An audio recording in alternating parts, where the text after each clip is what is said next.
Aujourd'hui, pas de fiction, mais reste avec moi, parce que on va analyser un livre qui explique comment l'argent est devenu une arme de guerre.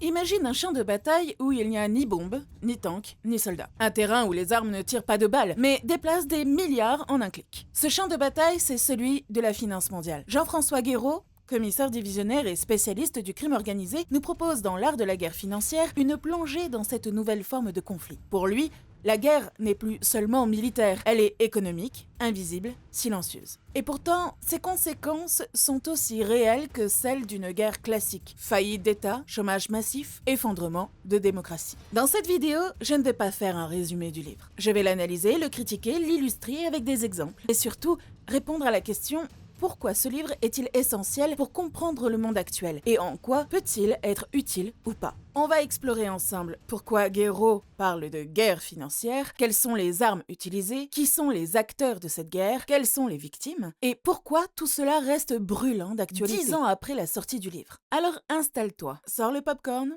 On va parler d'argent, de pouvoir, de crise, mais aussi de stratégies invisibles qui façonnent nos vies sans qu'on s'en rende compte. Avant de plonger dans le contenu, il faut comprendre d'où vient ce livre et pourquoi il a été écrit. Jean-François Guéraud n'est pas un économiste classique, c'est un policier de haut rang, spécialiste du crime organisé, du terrorisme et de la criminalité financière. Il a écrit plusieurs ouvrages sur les dérives du capitalisme, la corruption et la finance criminelle. Donc, son regard est un peu différent de celui d'un universitaire. Il a l'œil d'un enquêteur, d'un stratège. Pourquoi ce livre existe-t-il? Parce que depuis les années 80-90, le monde a changé. La mondialisation a transformé l'économie en un système indépendant, ultra rapide, où les capitaux circulent librement. Et avec cette liberté est née une vulnérabilité. Un exemple concret. En 92, George Soros, un financier milliardaire, mène ce qu'on appelle une attaque spéculative contre la Banque d'Angleterre. En pariant massivement contre le livre sterling, il réussit à forcer le Royaume-Uni à sortir du système monétaire européen et à empocher plus d'1 milliard de dollars en une seule journée. Là, on n'est pas dans la simple finance, on est dans une opération qui ressemble à une attaque militaire, sauf que l'arme est économique. C'est ce genre d'événement qui inspire Guéraud. Selon lui, la finance moderne est devenue un champ de bataille, et il reprend ici l'héritage de Sun Tzu, auteur de l'art de la guerre, en appliquant ses principes stratégiques non pas aux armées, mais au marché. Dans le livre, il définit la guerre financière comme un conflit où les armes sont des produits financiers. Les soldats sont des traders, des banques, parfois des États. Les victimes sont des pays entiers et donc leur population. Et pour étayer ses propos, il s'appuie sur les grandes crises récentes. Prenons 2008, la crise des subprimes. Des banques américaines avaient créé des produits financiers complexes basés sur des crédits immobiliers risqués. Quand tout s'est effondré, ce n'est pas seulement quelques institutions qui ont perdu de l'argent, c'est toute l'économie mondiale qui a plongé dans la récession. Des millions de personnes ont perdu leur emploi, leur maison, leur avenir. Guéraud interprète cette crise non pas comme une simple erreur ou un accident de parcours, mais comme une illustration de la violence intrinsèque de la finance moderne. Il dit en gros, ce n'est pas une crise, c'est une guerre sans soldats, mais avec des morts sociaux, des morts économiques. Et ce qui est fascinant, c'est que son approche est presque paranoïaque, mais pas complètement fausse. Il nous dit, derrière chaque crash, derrière chaque crise, il y a des acteurs, des intentions, des stratégies. Ce n'est pas juste la main invisible du marché. Alors, est-ce que Guéraud a raison de parler de guerre? D'un côté, oui, les exemples comme Soros, la crise grecque ou les sanctions économiques montrent bien que l'argent est devenu une arme politique et géopolitique. D'un autre côté, il a tendance à tout interpréter sous l'angle du conflit. Or, toutes les crises ne sont pas forcément voulues comme une attaque. Parfois, ce sont juste des bulles spéculatives qui explosent toutes seules. Mais là où il est fort, c'est qu'il attire l'attention sur quelque chose d'essentiel. La finance n'est pas neutre. Ce n'est pas juste une mécanique mathématique. C'est un outil de pouvoir. Et dans un monde globalisé, ce pouvoir peut faire autant de dégâts qu'une armée. Si l'on parle de guerre, forcément, il faut parler des armes. Et selon Jean-François Guéraud, la finance moderne dispose d'un arsenal impressionnant. Pas des missiles ou des chars, mais des outils financiers qui peuvent être tout aussi destructeurs quand ils sont utilisés de manière agressive. Alors, quelles sont ces armes? On va en explorer plusieurs. Les attaques spéculatives sur les monnaies, la manipulation des marchés, les sanctions économiques, les paradis fiscaux et bien sûr les fameux produits financiers complexes. Commençons par ce qui est peut-être l'arme la plus connue, l'attaque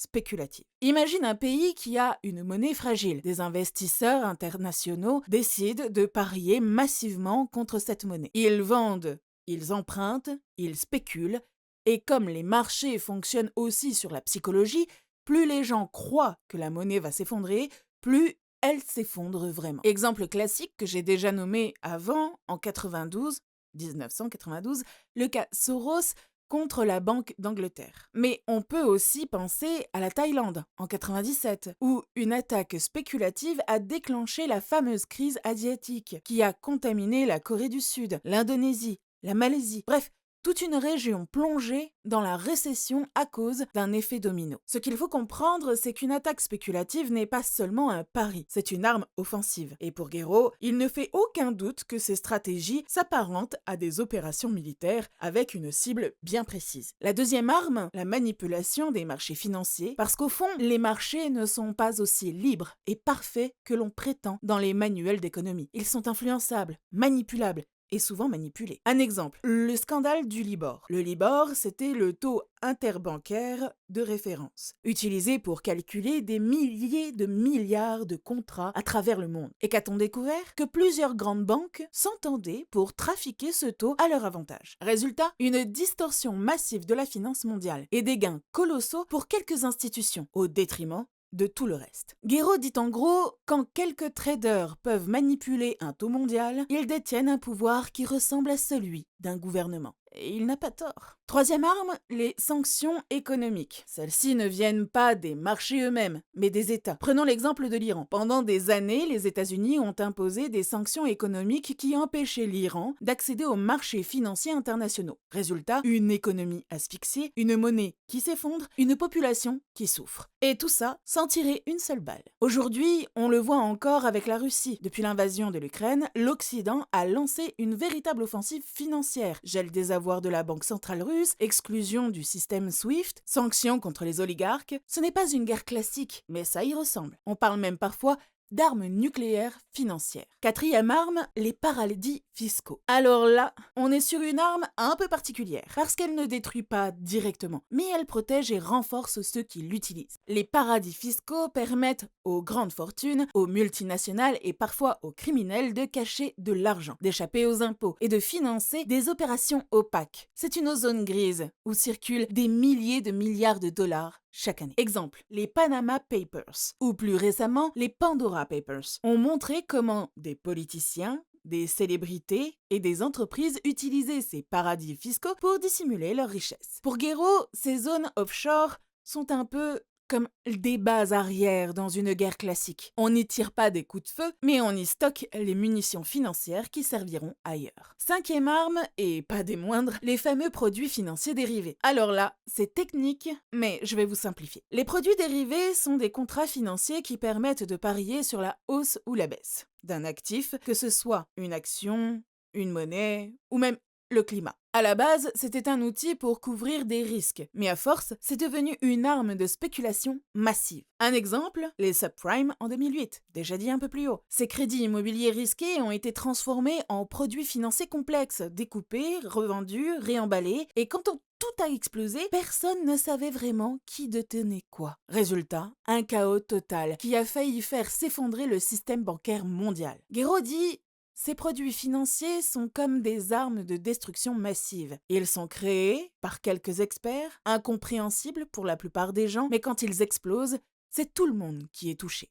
Enfin, parlons d'une arme un peu plus moderne. Le trading haute fréquence. Il s'agit d'algorithmes qui passent des milliers d'ordres de bourse à la milliseconde. Le but, profiter de micro-variations des prix pour gagner des millions en un clin d'œil. Alors, ça peut paraître anodin, mais quand des machines contrôlent une part énorme des transactions mondiales, elles peuvent provoquer des accidents. Exemple, le flash crash de 2010, où le Dow Jones a perdu 1000 points en quelques minutes avant de rebondir. Ce n'était pas une guerre volontaire, mais ça montre à quel point la finance moderne est devenue instable. Alors, la vision de Guéraud, vous en pensez quoi sur les armes financières? D'un côté, il a totalement raison de dire que la finance est militarisée. Les attaques spéculatives, les sanctions, les manipulations de taux, ce sont clairement des instruments de pouvoir et de domination. Mais de l'autre côté, il a tendance à mettre toutes les armes au même niveau. Or, il y a une différence entre une attaque volontaire, comme Soros en 92, et une bulle qui explose parce que les gens ont été trop gourmands. Tout n'est pas forcément calculé ou orchestré. Là où son analyse reste précieuse, c'est qu'elle nous force à voir la finance comme un espace de conflit. Et même si toutes les crises ne sont pas des guerres, beaucoup peuvent être utilisées comme des guerres. C'est ça la subtilité. La finance est un outil, et selon qui l'utilise et comment, ça peut être une arme. Après avoir vu les armes, il faut maintenant parler de ceux qui les utilisent. Parce qu'une guerre sans combattants, ça n'existe pas. Et dans cette guerre financière, les acteurs sont multiples. États, grandes banques, fonds spéculatifs, mafias et même terroristes. Commençons par les plus évidents, les États. On pourrait croire que la finance échappe complètement au contrôle du gouvernement, mais ce n'est pas vrai. En réalité, certains pays utilisent la finance comme une extension de leur politique étrangère. Prenons les États-Unis. Depuis des décennies, ils se servent du dollar comme d'une arme. Pourquoi? Parce que le dollar est la monnaie mondiale par excellence. La plupart des transactions internationales, du pétrole aux matières premières, sont en dollars. Résultat, si les États-Unis décident de couper un pays de l'accès au dollar, ils peuvent littéralement l'asphyxier économiquement. C'est ce qu'ils ont fait avec l'Iran, la Corée du Nord, Cuba ou plus récemment la Russie. C'est une arme de guerre redoutable parce qu'elle est presque invisible, mais terriblement efficace. À l'inverse, d'autres pays cherchent à se protéger de cette domination. La Chine, par exemple, développe son propre système de paiement international pour réduire sa dépendance au dollar. Elle lance aussi sa propre monnaie numérique de banque centrale, le e-yuan, pour avoir une alternative au circuit financier dominé par l'Occident. Donc oui, les États ne sont pas de simples spectateurs. Ils sont souvent les généraux de cette guerre. Ensuite, on a les banques, et surtout les fonds spéculatifs. Eux, ce sont les véritables soldats de terrain. Leurs armes, ce sont les milliards qu'ils déplacent chaque jour. Prenons Goldman Sachs. Cette banque américaine est tellement influente qu'on parle parfois d'elle comme d'une caste qui place ses anciens cadres dans les gouvernements, la Banque centrale européenne ou le Trésor américain. Elle a joué un rôle clé dans la crise grecque en aidant le pays à maquiller sa dette pour entrer dans l'euro, avant que cette dette ne devienne un cauchemar et ne fragilise toute l'Europe. Autre exemple, les hedge funds, ces fonds spéculatifs très agressifs. Ils parient sur la faillite d'entreprises ou même d'États. Pendant la crise de la dette en Europe, certains ont massivement spéculé contre la Grèce, le Portugal ou l'Espagne, aggravant encore leurs difficultés. On est loin de la finance neutre. Là, on est dans des stratégies offensives. Et ce qu'il faut bien comprendre, c'est que ces acteurs privés ont parfois plus de puissance financière que certains États. Un seul hedge fund peut contrôler des centaines de milliards de dollars. À titre de comparaison, le PIB de pays entiers est parfois inférieur. Troisième catégorie d'acteurs, les mafias et les organisations criminelles. Oui, elles aussi participent à la guerre financière. Comment? En injectant dans le système financier des sommes colossales issues du trafic de drogue, d'armes et d'êtres humains. Et ces fonds, une fois blanchis, deviennent des munitions pour investir, influencer ou déstabiliser. Un exemple frappant. Lors de la crise de 2008, certaines enquêtes ont montré que l'argent du crime organisé avait servi à maintenir à flot certaines banques. En gros, la mafia a sauvé la finance mondiale pendant quelques semaines. C'est dire à quel point ces flux criminels pèsent dans la balance. Pour Guéraud, c'est simple. Si on veut comprendre la guerre financière, il faut accepter que le crime organisé est intégré au système, pas en marge, à l'intérieur. Enfin, dernier acteur qu'on n'attend pas forcément, les organisations terroristes. Parce que la guerre financière, ce n'est pas seulement Wall Street ou la City de Londres, c'est aussi le financement du terrorisme. Prenons Al-Qaïda, que l'on ne présente plus. Avant le 11 septembre, l'organisation utilisait un réseau complexe de banques, de dons, de circuits parallèles, comme le système Hawala, pour financer ses opérations. C'était une guerre financière souterraine, difficile à tracer. Ou encore Daesh. L'État islamique a utilisé le pétrole, les taxes, les rançons pour constituer un véritable budget de guerre. Et cet argent circulait dans le système mondial via des trafiquants, des intermédiaires, parfois même des banques complices. Ce que Guéraud souligne, c'est que la finance est aussi un champ de bataille pour ces acteurs non étatiques. Eux aussi utilisent l'argent comme une arme, pas seulement les bombes. Alors, que retenir de cette catégorie, les acteurs? Premièrement, Guéraud a raison de montrer que la guerre financière n'a pas qu'un seul camp. Ce n'est pas seulement les États contre les marchés. C'est un champ de bataille complexe où s'affrontent des intérêts parfois contradictoires, parfois convergents. Deuxièmement, il met en lumière une réalité souvent occultée. Les mafias et les terroristes ne sont pas extérieurs au système. Ils en font partie, ils l'utilisent, ils en profitent. Et ça, c'est une idée qui dérange, mais qui est essentielle pour comprendre les liens entre finance et sécurité. Mais il y a aussi un risque dans son approche. En mettant sur le même plan les États, les banques, les mafias et les terroristes, il peut donner l'impression que tout le monde est dans le même camp ou que tout est orchestré. Or, ce n'est pas toujours vrai. Un hedge fund qui parie sur la dette grecque n'a pas forcément la même logique qu'un État qui impose des sanctions ou qu'un cartel de drogue qui cherche à blanchir son argent. Ce qui est fort dans cette partie, c'est qu'elle nous oblige à voir la finance comme un espace de pouvoir partagé entre acteurs légitimes et illégitimes. Mais pour aller plus loin, il faut distinguer les logiques. Parce que sinon, on glisse vite dans une vision un peu complotiste, où tout le monde manipule tout le monde. Donc, pour résumer, les États utilisent la finance comme une arme diplomatique. Les grandes banques et hedge funds jouent le rôle de mercenaires avec des moyens financiers colossaux. Les mafias et criminels alimentent le système de l'intérieur avec des milliards à blanchir. Et même les terroristes utilisent la finance comme une arme. Bref, la guerre financière est une guerre hybride. C'est un mélange de stratégie officielle et officieuse, de légalité et d'illégalité, de visible et d'invisible. Et maintenant que l'on sait qui sont les acteurs, il est temps de voir qui en paie le prix. Jusqu'ici, on a vu les armes et les acteurs dans cette guerre financière. Mais une guerre n'est jamais abstraite. Elle fait toujours des victimes. Alors, qui paie le prix de ces conflits invisibles? Première catégorie de victimes, les États eux-mêmes. Parce que lorsqu'une attaque spéculative ou une crise de la dette frappe un pays, ce n'est pas seulement une question comptable. C'est la souveraineté nationale qui est en jeu. Reprenons l'exemple de la Grèce. Au début des années 2010, le pays s'effondre sous le poids de sa dette. Les marchés financiers, les agences de notation et les hedge funds parient contre lui. Résultat, les taux d'intérêt explosent. L'État grec ne peut plus se financer. Et pour éviter la faillite, il doit accepter des plans de sauvetage humiliants imposés par l'Union européenne et le FMI. En clair, un pays entier a perdu une partie de sa souveraineté politique parce que sa monnaie et sa dette sont devenues des cibles. C'est ça, la guerre financière. Un État réduit au rang de marionnette, obligé de suivre les règles dictées par les marchés. Mais derrière les États, il y a surtout les populations. Et ce sont elles qui payent le prix le plus lourd. Revenons à la Grèce. À cause des plans d'austérité, des milliers de fonctionnaires ont été licenciés, les salaires ont baissé, les retraites ont été amputées et des services publics essentiels comme la santé ou l'éducation ont été sacrifiés. La jeunesse grecque a connu un chômage massif et une génération entière a vu ses perspectives d'avenir s'effondrer. Un autre exemple, l'Argentine. À plusieurs reprises, le pays a été attaqué par les marchés financiers et plongé dans des défauts de paiement. À chaque fois, ce sont les Argentins qui ont vu leur épargne fondre, leur salaire s'écrouler et l'inflation dévorer leur quotidien. En résumé, la guerre financière, ce sont des victimes invisibles, mais bien réelles. Pas de cadavres sur un champ de bataille, mais des millions de vies brisées par la pauvreté, le chômage, le désespoir. La troisième grande victime, la démocratie. Pourquoi? Parce que lorsque la finance prend le dessus, les décisions politiques ne se prennent plus dans les parlements, mais dans les salles de marché. Quand un gouvernement veut mener une politique sociale ou écologique, il doit tenir compte de ce que vont penser les marchés. Si les investisseurs paniquent, les taux d'intérêt montent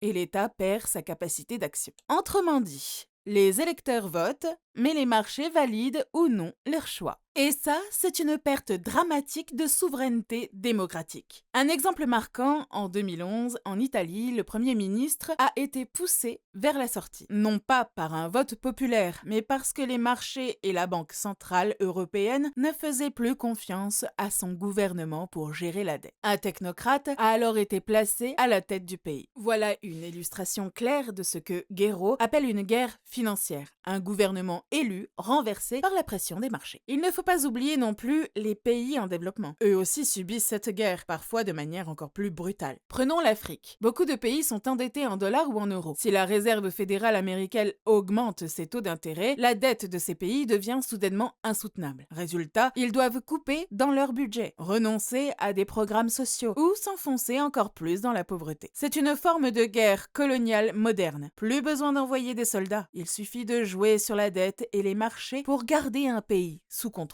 Alors, que penser des victimes de la guerre financière? D'un côté, il est incontestable que la finance a des conséquences sociales et politiques énormes. La Grèce, l'Argentine, l'Italie, tous ces cas montrent que la finance peut renverser les gouvernements et ruiner des populations. L'auteur a aussi raison de dire que la démocratie est fragilisée par cette guerre. Parce que oui, dans un monde où les marchés sont les arbitres ultimes, le vote des citoyens n'a plus le même poids. Mais il y a un petit bémol. Guéraud a tendance à présenter les populations uniquement comme des victimes passives. Or, ce n'est pas toujours vrai. Dans certains cas, les citoyens eux-mêmes se mobilisent, résistent ou inventent de nouvelles solutions. Monnaie locale, coopérative, circuits alternatifs. Il y a une capacité de résilience qu'il ne met pas assez en avant. En insistant beaucoup sur la souffrance des peuples, il peut parfois tomber dans un ton alarmiste, presque apocalyptique. Et même si c'est utile pour frapper les esprits, ça peut aussi décrédibiliser son propos aux yeux de certains sceptiques. En résumé, la guerre financière fait des victimes multiples. Des États privés de leur souveraineté, des populations plongées dans la misère ou le chômage, la démocratie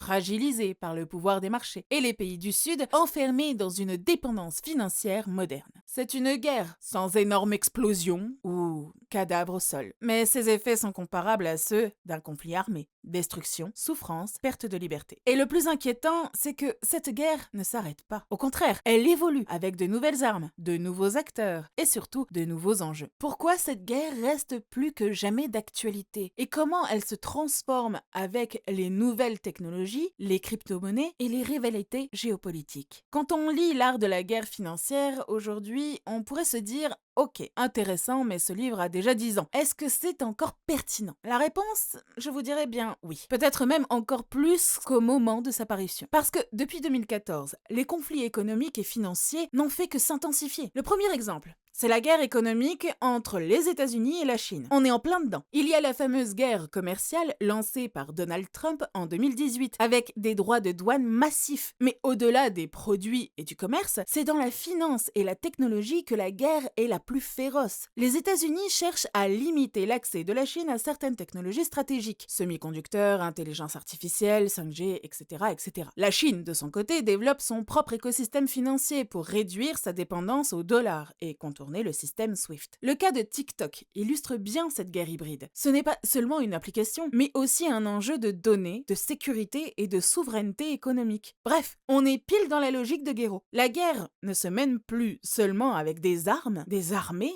mais avec des flux financiers, des brevets et des sanctions économiques. Deuxième exemple brûlant, la guerre en Ukraine. Bien sûr, c'est un conflit militaire, avec des chars et des missiles, mais c'est aussi une guerre financière d'une ampleur inédite. Dès le début de l'invasion russe en 2022, l'Occident a lancé une offensive économique massive. Gel des avoirs de la Banque centrale russe, exclusion de certaines banques du système SWIFT, sanctions contre les oligarques, embargo sur le pétrole et le gaz. Résultat, la Russie a été isolée du système financier mondial et a dû réorganiser toute son économie pour survivre. C'est exactement ce que décrit Guéraud, une guerre où l'arme principale est l'argent. Et ce qui est fascinant, c'est que cette guerre financière est menée en parallèle de la guerre militaire, comme un deuxième front.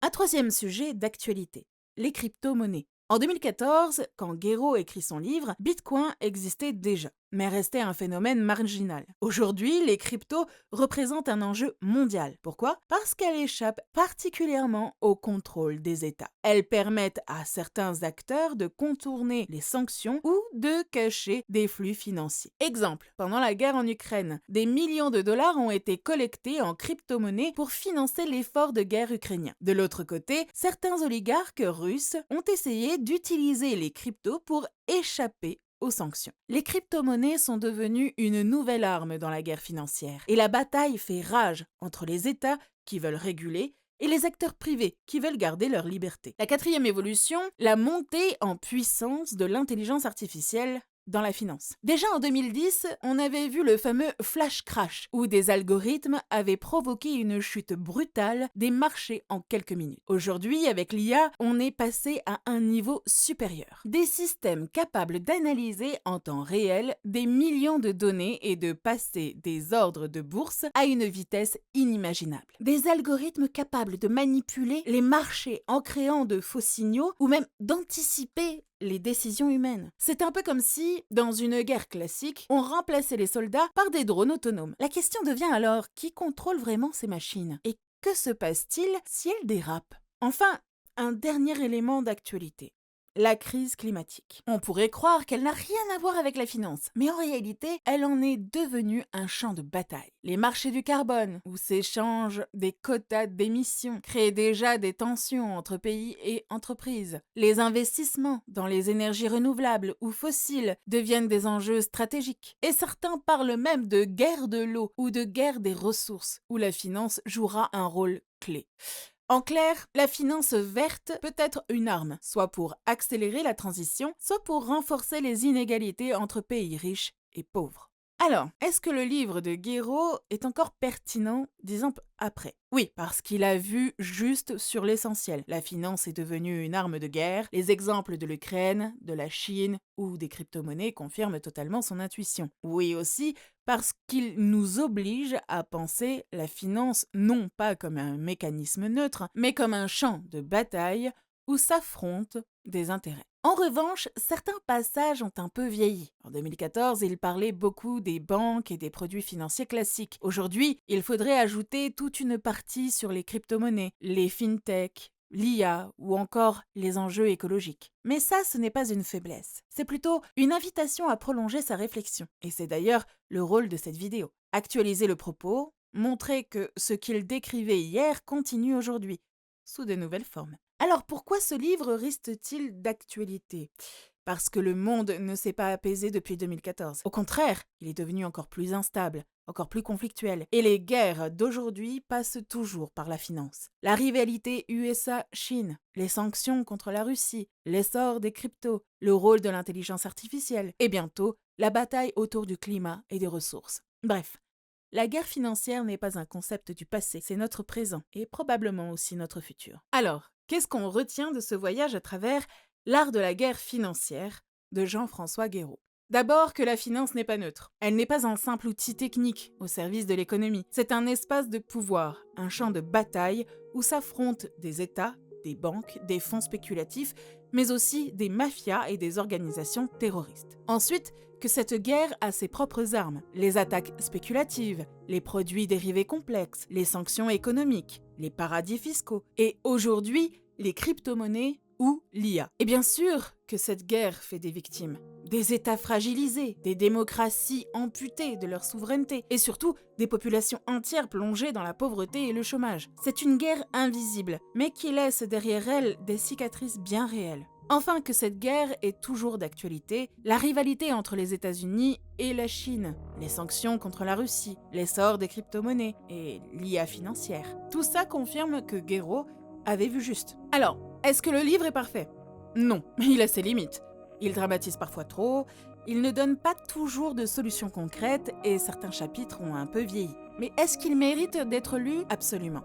Parce qu'il change notre regard. Il nous force à voir la finance non pas comme un jargon ennuyeux réservé aux experts, mais comme une véritable arme de pouvoir et de domination. Et comme ça, c'est déjà une manière de se défendre. Alors la prochaine fois que vous entendez parler de crise économique, d'une chute de monnaie ou d'une nouvelle sanction internationale, rappelez-vous, ce n'est peut-être pas un accident, c'est peut-être une bataille dans une guerre silencieuse qui se joue au-dessus de nos têtes. Et cette guerre, même si on ne la voit pas, nous concerne tous. C'était encore là, merci à toi d'avoir suivi cette analyse de l'art de la guerre financière de Jean-François Guéraud jusqu'au bout. C'est la première fois que je fais cet exercice et je dois t'avouer que j'ai beaucoup apprécié le faire. Donc, si ça t'intéresse, je pourrais continuer sur cette chaîne ou sur une autre, il suffit de me le dire. En tout cas, abonne-toi, like, partage la vidéo, parce que plus on est nombreux à comprendre ces mécanismes, moins on est vulnérable face à ces guerres invisibles, n'est-ce pas? Attention, la prochaine fois ce sera pas forcément un livre aussi technique que j'analyserai, ça pourrait être tout autre chose. Un roman par exemple. Bon, il est temps de mettre fin à cette vidéo. Je vous laisse avec cette phrase totalement mythique qui vient du livre lui-même. L'argent n'est plus seulement le nerf de la guerre, il est devenu la guerre elle-même. Et promis, la prophétie livre 3 commence la semaine prochaine.